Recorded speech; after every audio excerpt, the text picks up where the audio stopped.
আসসালামু আলাইকুম। কেমন আছেন? হ্যাঁ ভালো আছি আলহামদুলিল্লাহ। হ্যাঁ আমিও মফিজ ভাইয়ের সাথে আছি।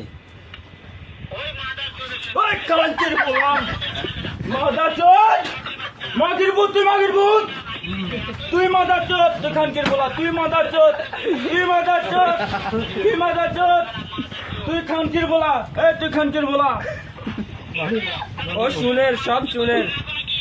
তুই চোদ তুই মাগির ভূত তুই জানা তোর সিরিয়াল আমো তুই এদিকে শালার ভূত তোর সিরিয়াল আমো তুই এদিকে তুই বাচ্চা সিরিয়াল আমো তোরে আচ্ছা ভাই মাদার চোদ আপনার মাইক মাদার চোদ দেখা সাক্ষাতের গোষ্ঠী দিকে তুই আমার সামনে আমার সামনে